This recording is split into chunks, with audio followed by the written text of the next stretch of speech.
Now I would like to show you two games from the Karakan defense, which is known to be a very solid opening, but sometimes by playing Karakan, Black cannot avoid a sharp fight.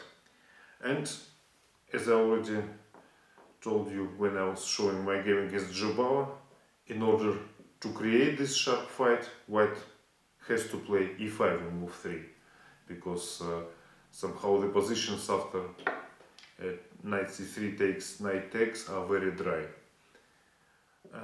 So this is my game against Czech Grandmaster Zbigniew Hracek. We played the 6 games match in 1998 in Ostrava. I managed to win that match 5-1, but in fact the games were very sharp, and if this second game of the match would finish differently, then the match would probably be quite unclear.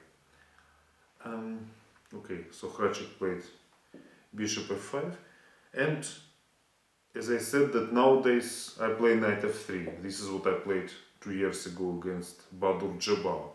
But back in 98 and also not that many years back, in for example 2008, I was still fond of an ultra sharp move, which is knight c3. Well, to be honest, I never felt that strategically knight c3 was sound, because normally in such positions you should think about developing your c-pawn. Either play c4, or at least in some lines it goes to c3 to protect the d4 pawn. Somehow knight on c3 does not meet neither of these two requirements, so it stops the c4, and the pawn can be would be more difficult to protect. So that means that it has to have some other reasons. And the reason why White plays knight c3 is that he wants to turn the game into extremely sharp battle after e6, g4, bishop g6, knight g2. And then the plan is knight f4 and then h4, h5. So when White plays h4, Black cannot play h6, because the bishop will be taken and Black will be left with many weaknesses. Okay, with this position I played many games, sometimes successfully, sometimes not so, but unfortunately the cruel chess theory goes ahead, and nowadays it's almost clear that after c5 Black is doing fine. So I remember I had a game against Topalov in Olympiad 2008. We played h4, h5, knight f4, bishop h7. So Black sacrificed this pawn on h5, knight c6, and this position is in general very good for Black. So it's White who has to think about how to equalize. But okay, this is just the current development of chess theory.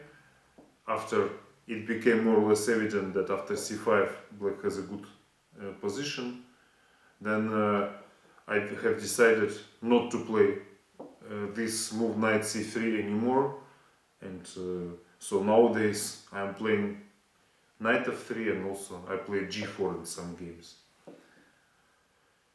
But okay, so in 98 I thought that knight c3 was a good move, and Hracek decided to avoid this sharp battle after e6, g4, bishop g7, 6, knight g2, and he went for queen b6.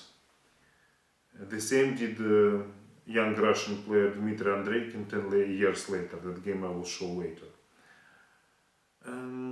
Okay, the point of queen b6 is that Black is not in a hurry to do e6, so if White goes g4, Black bishop would go to d7, and then the plan is e6, c5, and the queen finds itself in its right place on b6. So that means that White has to do something else now, and I thought that it would be the most logical thing to use the fact that queen b6 is sometimes not the best move, okay, knight c3 is neither, and just come back to the normal system of development. Knight f3, e6, bishop e2. Okay, so normal position, theoretical position would be this. But nobody would play here queen b6 because nobody would answer it knight c3. So now we have these two moves included, and it's very difficult to judge whether it's in white's or black's favor. But the position is very interesting for both sides. Knight d7, castling, knight e7. So black just goes normal Caro-Kann plan. We already know that in this position white's answer would be knight g4, and after bishop g6, knight d2. But obviously with moves knight c3 and queen b6 included, white can't think about such ideas any longer. And now I decided to try to use the fact that queen is not good on b6 by trying to get my pawns on b3 and then on c4. So I played b3, but the idea is basically to play knight a4 and then c4 and get just a very standard way of playing Caro-Kann with white, and knight on e4. Okay, it's better than on b1. So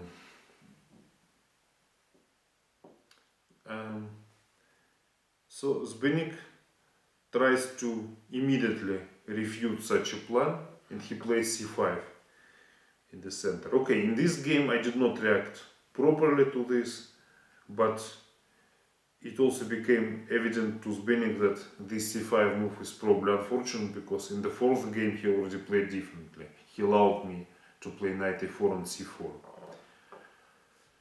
But okay, that was, fourth game was not the attacking game, so that's why it's not on this DVD. So, but after c5, I took on c5, that's correct. But after knight takes c5, I did not find the best continuation. I played knight d4, which seemed very promising to me, because I thought I am stopping his development. For example, now he cannot play knight c6 because of knight takes f5. But I cannot say that knight d4 is the most precise move in this position, because it was time to develop other pieces. Knight is already well developed on f3. So bishop e3, by pinning the knight, would actually correspond to such a task. And after knight c6, I would have a very strong move, which I missed during the game, knight b5. So I'm trying to get to d4, but with the other knight. And then also c4 is the plan. So my play is in the center, and black has not castled yet, so he might face some serious difficulties here. Well, just for example, bishop e7, I can play this knight to d4, and I'm already threatening b4, and after a6 I can play knight d6, and takes, attacking the g7 pawn, and okay, it's not especially great position for black. Maybe knight d6 is not even necessary. Well, there are many other moves too, and after all, it's probably better to take with the other knight on d4, and then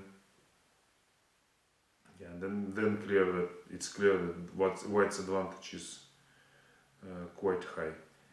Sorry, bishop is here. So because then bishop b5 gets makes black lose right to castle, and okay, so that's so white's position is better. So this was about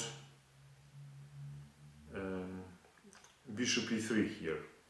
I played not such a strong move. I played knight d4, a6. So Hracek absolutely correctly controls the b5 square now. I probably underestimated this move. And after bishop e3, he goes queen d8. So during the game, I thought that I got serious development advantage, but in fact, right now black has all the important squares covered. This is often the case in Caro-Kann. Black is down in development, but somehow the control of squares is also very important in this opening, and sometimes it compensates this development disadvantage. And here I went for ultra sharp play, which is g4, which I probably should regret, although I won that game. Bishop g6, f4. It's interesting that in next game that I will show, that was played almost 10 years later, I also played these ultra sharp ideas, so something in me cannot be changed. But after knight e4, I committed the real mistake, because, okay, I could see that after exchanging bishop d3, white's position is okay, but I also thought that black would have good equalizing chances after exchanging on d3, playing knight c6, and finally developing. Still, this is what I should have played, obviously. But the idea of 4 was to attack black's bishop on after f5. So I thought I go away with my knight on a4, using the fact that black cannot play b5, knight takes b5, pawn takes, bishop takes b5, and he's losing the game. And I'm threatening f5, so everything looked great. But then Hracek played h5, very timely reaction, and after f5 he took on g4, and I realized that after taking his bishop, knight takes g6, my position is quite dangerous. He wants to play queen h4. So, and still, I think this was what I should have done. Well, at least according to the computer, this position is about equal.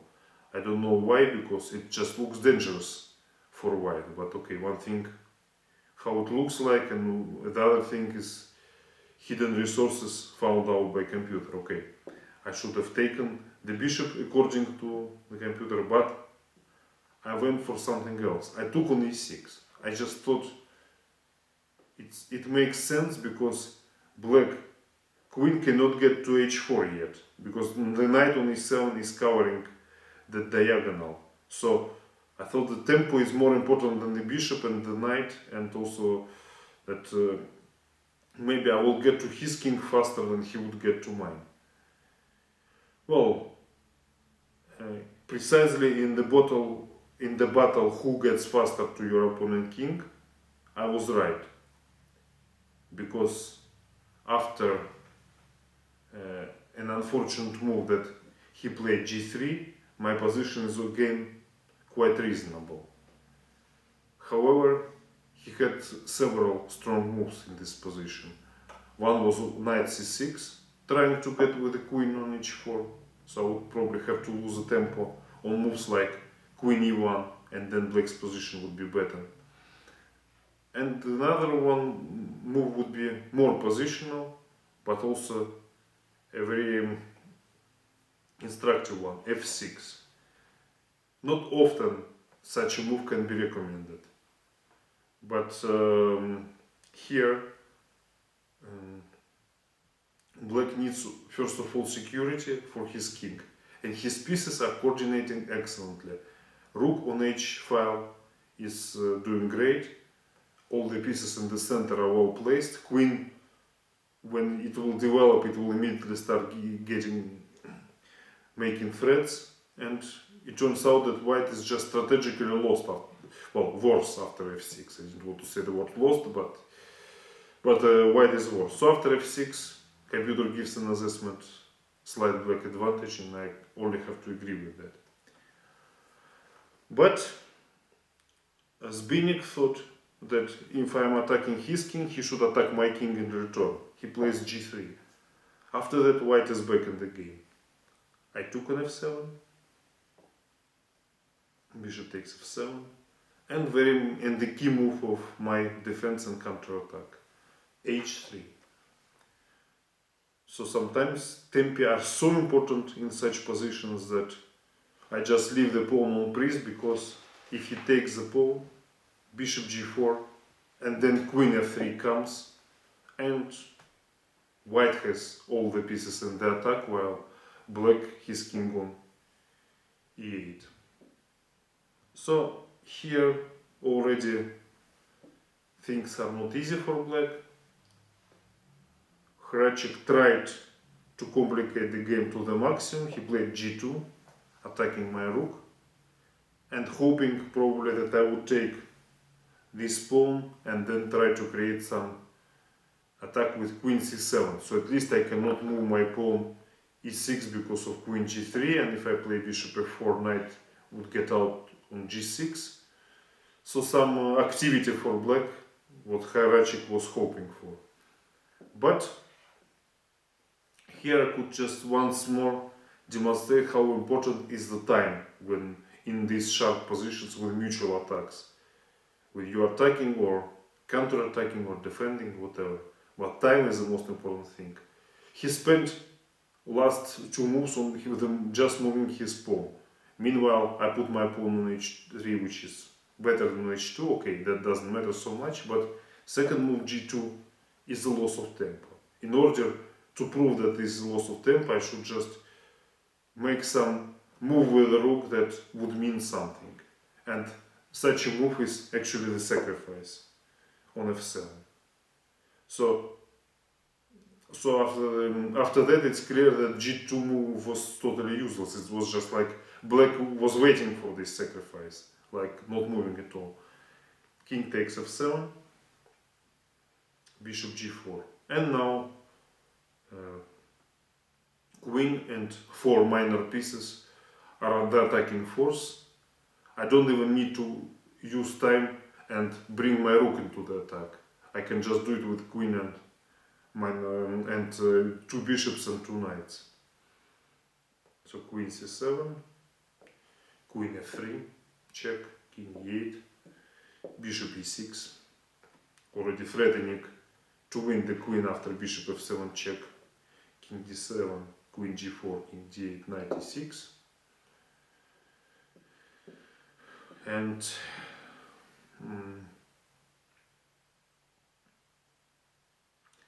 so black plays knight c6, but now the central pawn falls, bishop takes d5, and after knight takes d4 I played queen takes e4, not only attacking his knight but also threatening queen g6 check, and black position is now lost. So Zbigniew Hracek resigned here, because